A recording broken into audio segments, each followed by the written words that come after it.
ಮೇಡಿ ಅಗ್ರಹಾರದ ಚಿತಾಗಾರದಲ್ಲಿ ಅಂತ್ಯ ಸಂಸ್ಕಾರವನ್ನ ಮಾಡಲಾಗುತ್ತೆ. ಮೃತ ಭರತ್ ಭೂಷಣ್ ಅಂತ್ಯ ಸಂಸ್ಕಾರವನ್ನ ಅಲ್ಲಿ ನೆರವೇರಿಸಲಾಗುತ್ತೆ. ಒಕ್ಕಲಿಗರ ಸಂಪ್ರದಾಯದಂತೆ ವಿಧಿವಿಧಾನವನ್ನ ನೆರವೇರಿಸಲಾಗುತ್ತೆ. ಯಲಹಂಕದ ಚಿತಾಗಾರದಲ್ಲಿ ಸ್ಲಾಟ್ ಸಿಗಲಿಲ್ಲ. ಮೇಡಿ ಅಗ್ರಹಾರದ ಚಿತಾಗಾರದಲ್ಲಿ ಈ ಹಿನ್ನೆಲೆಯಲ್ಲಿ ಅಂತ್ಯ ಸಂಸ್ಕಾರವನ್ನ ನೆರವೇರಿಸಲಾಗುತ್ತೆ. 3 ಗಂಟೆಗೆ ಅಂತ್ಯ ಸಂಸ್ಕಾರ ನಡೆಯಲಿದೆ ಮಧ್ಯಾಹ್ನ.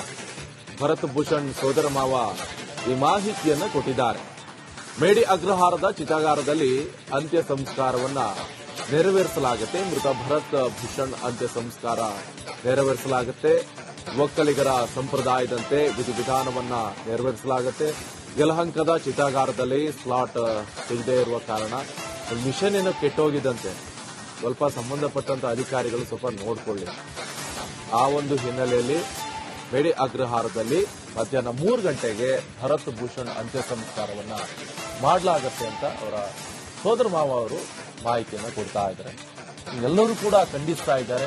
ಮತ್ತೆ ಇಂತಹದೇ ಘಟನೆ ಮರುಕಳಿಸಬಾರದು. ಯಾವುದೇ ಕಾರಣಕ್ಕೂ ಕೂಡ ದೇಶ ಮೊದಲು, ನಮಗೆ ದೇಶ ಮೊದಲು ಅಂತ ಅವರ ಸೋದರ ಮಾವ ಇಂತಹ ಸಂದರ್ಭದಲ್ಲೂ ಕೂಡ ಹೇಳ್ತಾ ಇದ್ದಾರೆ ನೋಡಿ.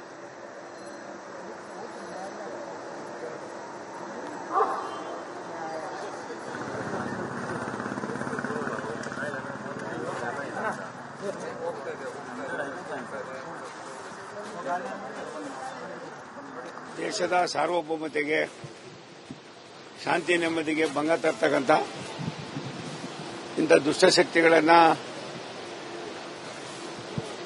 ವಿಶೇಷವಾಗಿ ಭಾರತದ ಪ್ರಧಾನಿಗಳಾದ ನಮ್ಮೆಲ್ಲರ ಸನ್ಮಾನ್ಯ ನರೇಂದ್ರ ಮೋದಿಯವರು, ಗೃಹ ಮಂತ್ರಿಗಳಾದ ಅಮಿತ್ ಶಾ ಅವರು, ರಕ್ಷಣಾ ಮಂತ್ರಿಗಳಾದ ಸನ್ಮಾನ್ಯ ರಾಜನಾಥ್ ಸಿಂಗ್ ಅವರು ಒಟ್ಟಿಗೆ ಕುರಿತು ಚರ್ಚೆ ಮಾಡಿ ಇವತ್ತಿನ ಈ ಸಂದರ್ಭವನ್ನು ಯಾವ ರೀತಿ ನಾವು ದೇಶದಲ್ಲಿ ನಡೀತಕ್ಕಂಥ ಈ ಅಘಾತ ಶಕ್ತಿಗಳನ್ನು ಬಂದೋಬಸ್ತ್ಗಿಡಬೇಕು ಮತ್ತು ಅವರನ್ನು 10 ವರ್ಷಗಳಿಂದ ಒಂದು ಸಣ್ಣ ಅಪಚಾರವೂ ಕೂಡ ಆಗದೆ ಮಾಮೂಲಿ ಜನಜೀವನ ಬಂದು ಬದುಕುವ ಸಂದರ್ಭದಲ್ಲಿ ಜಮ್ಮು ಕಾಶ್ಮೀರದಲ್ಲಿ ನಡೀತಕ್ಕಂಥ ಘೋರ ಹತ್ಯೆ ಇದು ಇಡೀ ವಿಶ್ವ ಇದ್ರ ಬಗ್ಗೆ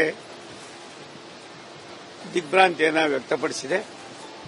ಇವತ್ತು ಇಬ್ಬರ ಪಾರ್ಥಿವ ಶರೀರವನ್ನು ನಮ್ಮ ವಿಮಾನ ನಿಲ್ದಾಣಕ್ಕೆ ಬರ್ತಾ ಇದ್ದಾರೆ. ಒಂದು ಸತ್ಯ, ಭಾರತೀಯರಿಗೆ ಒಂದು ಇತಿಹಾಸ ಇದೆ, ಸಂಸ್ಕಾರ ಇದೆ, ಸಂಸ್ಕೃತಿ ಇದೆ. ಇದನ್ನೆಲ್ಲ ಒಂದು ಕಡೆ ನಾವು ತೊಳೆಯಬಹುದು ಅನ್ನುವ ಈ ದುಷ್ಟಶಕ್ತಿಗಳಿಗೆ ಯಾವ ರೀತಿ ತಕ್ಕ ಉತ್ತರ ಕೊಡಬೇಕೋ ಆ ಉತ್ತರವನ್ನು ಕೊಡ್ತಕ್ಕಂಥ ಎಲ್ಲವನ್ನು ಕೂಡ ಈಗಾಗಲೇ ಮುಂಜಾಗ್ರತಾ ಕ್ರಮವಾಗಿ ನಿನ್ನೆ ತಾನೇ ಸುಮಾರು 6 ಗಂಟೆಗೂ ಮೇಲ್ಪಟ್ಟು ಸಭೆಯನ್ನು ಮಾಡಿ ರಾಷ್ಟ್ರದ ಪ್ರಧಾನಮಂತ್ರಿಗಳ ದೂರದೃಷ್ಟಿಯ ಅನುಭವವನ್ನು ದೇಶದ 140 ಕೋಟಿ ಜನರಲ್ಲೂ ಕೂಡ ಒಂದೇ ಭಾವನೆ ಇರಬೇಕಾಗಿದೆ. ದೇಶ ಇದ್ರೆ ನಾವು ಅನ್ನುವ ಒಂದು ಸಂದೇಶವನ್ನು ಕೊಡ್ತಕ್ಕಂಥ ಕೆಲಸವನ್ನು ಮಾಡಿದ್ದಾರೆ. ದೇಶದ ನೋಡಿ, ಹೇಡಿಗಳ ಹೀನ ಕೃತ್ಯದಿಂದ ನಮ್ಮ ದೇಶದ ಪ್ರವಾಸಿಗರು ಮೃತಪಟ್ಟಿರುವಂಥದ್ದು. ಜೊತೆಗೆ ಕರ್ನಾಟಕದ 3 ಮೃತಪಟ್ಟಿದ್ದಾರೆ. ಈ ಹಿನ್ನೆಲೆಯಲ್ಲಿ ಈಗ ಅವರ ಮೃತದೇಹಗಳನ್ನು ಈಗ ಕೆಂಪೇಗೌಡ ಏರ್ಪೋರ್ಟ್ಗೆ ತರಲಾಗುತ್ತೆ. ಇನ್ನೇನು ಕೆಲವೇ ಕ್ಷಣದಲ್ಲಿ ಒಳಗಡೆಯಿಂದ ಹೊರಗಡೆ ಮೃತದೇಹಗಳನ್ನು ಹಸ್ತಾಂತರ ಮಾಡಲಾಗುತ್ತೆ. ಡಿಸಿ ಅವರು ಅದನ್ನ ಹ್ಯಾಂಡ್ ಓವರ್ ಮಾಡಿಕೊಳ್ತಾರೆ. ಅದಾದ ನಂತರ ಅವರ ಕುಟುಂಬಸ್ಥರಿಗೆ ಅದನ್ನು ಒಪ್ಪಿಸಲಾಗುತ್ತೆ.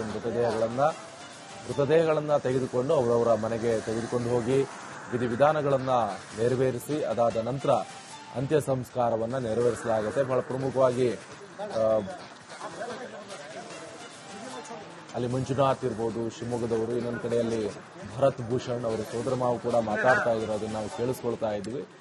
ನಮಗೆ ದೇಶ ಮುಖ್ಯ ಆಗ್ಬಿಡ್ತು, ಇನ್ಮೇಲೆ ಇಂತಹ ಘಟನೆಗಳು ಆಗಬಾರದು. ಅವರ ಮನೆಯವರು ಕೂಡ ಹಿರಿಯರು, ಅವರ ತಂದೆ ಕೂಡ ವಯೋವೃದ್ಧರು, ಅವರಿಗೆ BP ಇದೆ, ಶುಗರ್ ಇದೆ, ಅವರ ತಾಯಿ ಬೇರೆ ಹಾರ್ಟ್ ಪೇಷಂಟು. ಸೊ ಇಂತಹ ಸಂದರ್ಭದಲ್ಲಿ ಇಂತಹ ಒಂದು ಘಟನೆ ನಮಗೆ ನಿರೀಕ್ಷೆ ಮಾಡೋಕ್ಕೂ ಕಷ್ಟ ಆಗ್ತಾ ಇರುವಂತದ್ದು. ಸೊ ಏನ್ ಮಾಡೋದು ಮುಂದೆ ಅಂತ ಊಹಿಸ್ಕೊಳ್ಳೋಕ್ಕೂ ಕೂಡ ಅಸಾಧ್ಯವಾಗ್ತಾ ಇದೆ. ಜೊತೆಗೆ ಈ ಅವ್ರ ತಂದೆಗೆ ಇರ್ಬೋದು ಅಥವಾ ತಾಯಿಗೆ ಯಾವುದೂ ಕೂಡ ವಿಚಾರಗಳನ್ನೇ ತಿಳಿಸಲಿಲ್ಲ. ಆದರೆ ಅವರ ತಂದೆ ಡೈಲಿ ವಾಕಿಂಗ್ ಹೋಗ್ತಾ ಇರುವಂತ ಸಂದರ್ಭದಲ್ಲಿ ದಿನನಿತ್ಯ ನ್ಯೂಸ್ ಪೇಪರ್ ಓದೋದೊಂದು ಹವ್ಯಾಸ. ಸೊ ಹಿರಿಯ ನಾಗರಿಕರು ಬೇರೆ. ಆ ಸಂದರ್ಭದಲ್ಲಿ ಅವರು ಪೇಪರ್ ಓದ್ಕೊಂಡು ಅವರು ತಿಳ್ಕೊಂಡ್ಬಿಟ್ರು. ನಾವೆಲ್ಲ ವಿಚಾರಗಳನ್ನ ಹೇಳಲಿಲ್ಲ. ಮೃತದೇಹ ಬಂದಂತ ಸಂದರ್ಭದಲ್ಲಿ, ಮನೆಗೆ ತೆಗೆದುಕೊಂಡು ಹೋದಂತ ಸಂದರ್ಭದಲ್ಲಿ ಈ ಕಾರ್ಯಗಳನ್ನು ಮಾಡುವಾಗ ತಿಳಿಸಬೇಕು ಅಂತ ಅನ್ಕೊಂಡಿದ್ವಿ, ಆದ್ರೆ ಅವರಿಗೆ ಗೊತ್ತಾಗ್ಬಿಡ್ತು ಅಂತ ಹೇಳ್ತಾ ಇದ್ದಾರೆ. ಜೊತೆಗೆ ಇದನ್ನ ಎಲ್ಲರೂ ಕೂಡ ಖಂಡಿಸ್ತಾ ಇದ್ರೆ ಪಾಕಿಸ್ತಾನ ಇರ್ಬೋದು, ಭಯೋತ್ಪಾದಕರನ್ನ ಹೊಡೆದಾಕ್ಬೇಕಾಗತ್ತೆ, ಅವರ ನಿರ್ಮೂಲನೆ ಮಾಡಬೇಕಾಗತ್ತೆ. ಮತ್ತೆ ಮತ್ತೆ ಇಂತಹದ್ದೇ ಘಟನೆಗಳು ಮರುಕಳಿಸಬಾರದು. ಎಂತ ಹೇಳಿ ಧರ್ಮ ನೋಡಿ ಅವರದ್ದು. ಈ ಹಿಂದೂಗಳನ್ನೇ ಟಾರ್ಗೆಟ್ ಮಾಡಿ ಇವರು AK-47 ಮತ್ತೊಂದು ಮಗದೊಂದು ಗುಂಡ ಹಾರಿಸಿ ಸುಡ್ತಾರಂತ ಹೇಳಿದ್ರೆ ಇವ್ರದ್ದು ಯಾವ ಸುಡುಗಾಡು ಧರ್ಮ ಅಂತ, ಅವ್ರ ಧರ್ಮದಲ್ಲಿ ಇದೇ ಹೇಳುತ್ತಾ ಅಂತ ಇಲ್ಲಿ ಪ್ರಶ್ನೆ ಉದ್ಭವ ಆಗ್ತಾ ಇರುವಂತದ್ದು. ನೋಡಿ, ಈಗಾಗಲೇ ಸಾಕಷ್ಟು ಜನ ಭಾರತೀಯರು ಇದರಲ್ಲಿ ಸಾವನ್ನಪ್ಪಿದ್ದಾರೆ. ಪ್ರವಾಸಿ ತಾಣ ಅದು. ಸೊ ಇಂಥ ಸಂದರ್ಭದಲ್ಲಿ ಈ ಜಮ್ಮು ಕಾಶ್ಮೀರಕ್ಕೆ ಏನಪ್ಪಾ ಅಂತ ಹೇಳಿದ್ರೆ ಅಲ್ಲಿ ಬೇರೆ ಏನೂ ಇದಿಲ್ಲ. ಅಲ್ಲಿ ಯಾರು ಪ್ರವಾಸಿಗರು ಹೋಗ್ತಾರೆ ಅದರಿಂದನೇ ಅವರಿಗೆ ವರ್ಕ್ ದುಡ್ಡು. ಕಳೆದ ಒಂದು ತಿಂಗಳಲ್ಲಿ 2 ಲಕ್ಷ ಜನ ಅಲ್ಲಿಗೆ ಭೇಟಿಯನ್ನು ಕೊಟ್ಟಿದ್ದಾರೆ ಜಮ್ಮು ಕಾಶ್ಮೀರಕ್ಕೆ. ಸೊ ಈ ಸಮ್ಮರ್ ಸೀಸನ್ ಮುಗಿಸುವಂತ ನಿಟ್ಟಿನಲ್ಲಿ ಸಾಕಷ್ಟು ಜನ ಅಲ್ಲಿ ಕೂಲ್ ವಾತಾವರಣ ಇರುತ್ತೆ. ಶಾಲಾ ಮಕ್ಕಳಿಗೆಲ್ಲ ರಜೆ ಇರುತ್ತೆ. SLC ಬೇರೆ ಎಕ್ಸಾಮ್ ಆಯಿತು, ಅಲ್ಲಿ ರಜೆ ಸಿಕ್ತು. ಇನ್ನೊಂದ್ ಕಡೆ PUC ಎಕ್ಸಾಮ್ ಆಯಿತು, ರಜೆ ಸಿಕ್ತು. ಸೊ ಈ ಸಂದರ್ಭದಲ್ಲಿ ಬಹಳ ಖುಷಿಯಿಂದ ಹೋಗ್ತಾ ಇದ್ದಾರೆ ಅವರು. ರಜೆ ಇರುವಂತ ಸಂದರ್ಭದಲ್ಲಿ ಕೆಲವರಿಗೆಲ್ಲ ಆಸೆ ಇದೆ. ಶಿವಮೊಗ್ಗದ ಮಂಜುನಾಥ್ ಅವರು ಹೇಳ್ತಾ ಇದ್ರಂತೆ, ಯಾವಾಗಿಂದನು ನನಗೆ ಇಲ್ಲಿ ಜಮ್ಮು ಕಾಶ್ಮೀರಕ್ಕೆ ಹೋಗ್ಬೇಕು ನೋಡ್ಬೇಕು ಅಂತ. ಯಾಕಂದ್ರೆ ಎಲ್ರಿಗೂ ಆಸೆ ಇರುತ್ತೆ. ಯಾಕಂತ ಹೇಳಿದ್ರೆ ಒಳ್ಳೆ ವಾತಾವರಣ ಇರುತ್ತೆ, ಕೂಲ್ ಆಗಿ. ಆ ನೇಚರ್ ಇರಬಹುದು.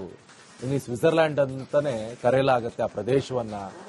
ಸೊ ಇಂತಹ ಒಂದು ಪ್ರದೇಶಕ್ಕೆ ಹೋದಂತ ಸಂದರ್ಭದಲ್ಲಿ ಇಂತಹ ಒಂದು ಘಟನೆ ಆಯ್ತಲ್ವಾ, ಅದನ್ನ ಆಯತನಕ ಮರೆಯೋಕ್ಕಾಗಲ್ಲ ಬಿಡಿ. ಯಾಕಂದ್ರೆ ಅವ್ರ ಕುಟುಂಬಸ್ಥರಿಗೆ ಇರ್ಬೋದು, ನಮ್ಮ ದೇಶದ ನಾಗರಿಕರು ಕೂಡ ಅದೇ.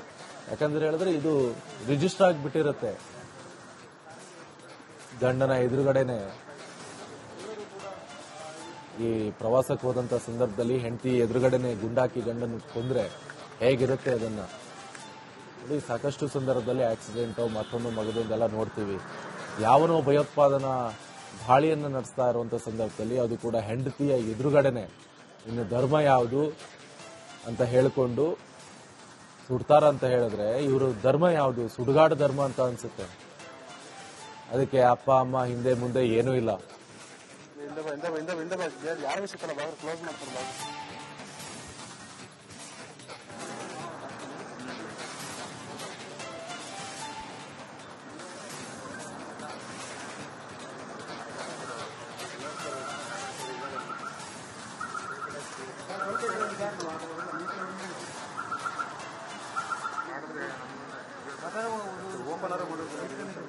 ನೋಡಿ, ಹೊರಗಡೆ ಈಗ ಅವರ ಕುಟುಂಬಸ್ಥರು ಹಾಗೆ ಸೋಮಣ್ಣ ಅವರಿದ್ದಾರೆ, ಕೇಂದ್ರ ಸಚಿವರಾದಂತಹ ಸೋಮಣ್ಣ, ಹಾಗೆ ಅವರ ಕುಟುಂಬಸ್ಥರು ಕೂಡ ಅಲ್ಲಿಗೆ ಬರ್ತಾ ಇದ್ದಾರೆ. ಕೆಂಪೇಗೌಡ ಏರ್ಪೋರ್ಟ್ ಈಗಾಗಲೇ ಆಗಮಿಸ್ತಾ ಇದ್ದಾರೆ ಕುಟುಂಬಸ್ಥರು.